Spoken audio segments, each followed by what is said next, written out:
sebelumnya saya juga punten-punten aja nih Pak ya, mengganggu waktunya kayak gitu kan.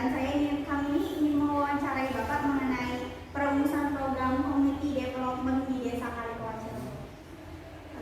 Pertanyaan pertama dimulai dari bagaimana pendapatan awal Bapak kepada masyarakat di Desa Kalikoa agar terjalin komunikasi dan relasi yang baik. Oh ya. Jadi sebelumnya begini, kalau kita itu di pemerintah desa, kita mempunyai visi yaitu menuju Kalikoa hebat. Nah, salah satunya hebat itu singkatan dari harmonis, edukatif, berbudaya, agamis, dan transparan.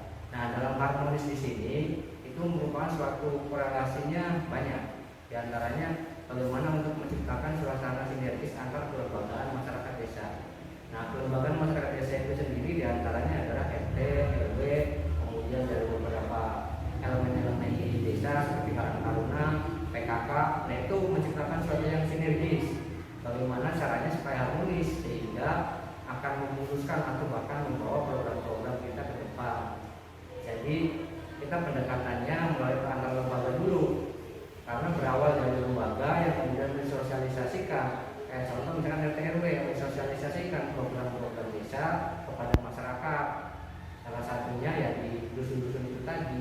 Jadi kita jalin komunikasinya baik melalui jarak langsung atau bahkan di via online. Via online-nya kayak di grup WhatsApp ataupun di media-media sosial lainnya.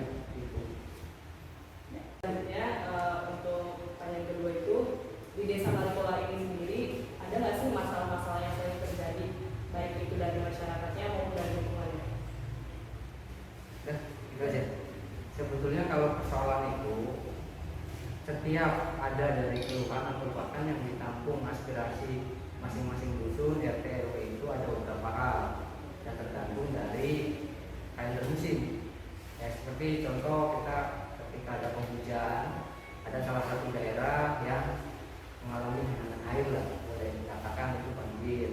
Itu keluhan-keluhannya tergantung dari kalender musim. Apalagi yang tahun kemarin, tahun 2020 itu kan kita dihadapkan oleh pandemi COVID-19 ini ya. Jadi semua itu merasa punya masalah. Padahal kalau ditelusuri bahkan dari masing-masing individu, masalah itu semua bisa diatasi. Cuma akibat dari suatu program, ya program pemerintah namun tujuannya kan baik untuk peningkatan ekonomi. Salah satunya tentang program bansos itu tadi. Cuman ada beberapa hal yang bahkan ya semuanya ngaku punya masalah. Jadi saya pengen dapat bantuan, saya pengen dapat bantuan. Ketika ada yang dapat dan yang tidak, itu yang merasa dia dapat bantuan itu merasa marah karena dia dapat bantuan.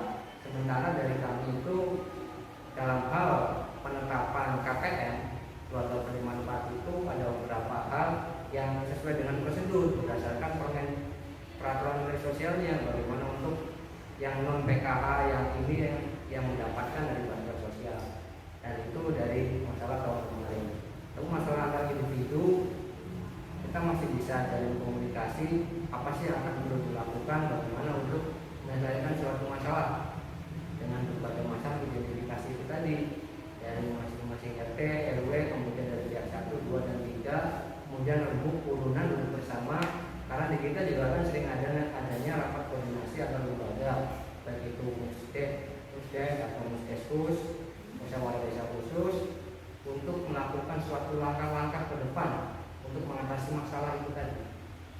Jadi itu mungkin seperti. Baik.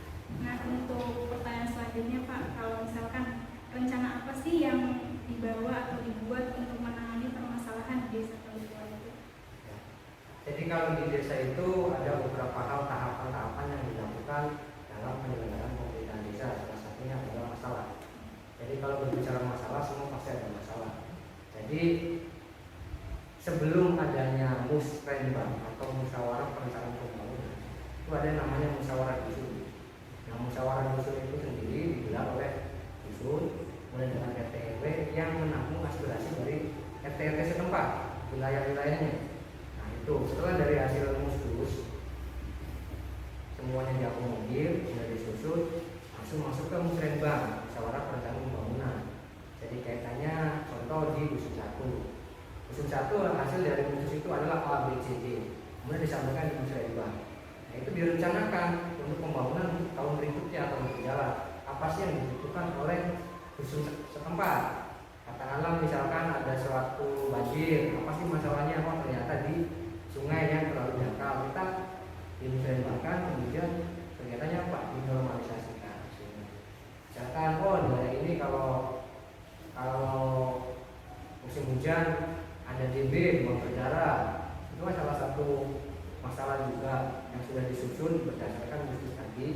Kemudian kita rencana untuk tahun berikutnya apa sih untuk mengantisipasi adanya demam berdarah, salah satunya dengan penyemprotan fogging. Nah berarti kita harus menyediakan alat penyemprotan, itu yang perencanaan ke depannya.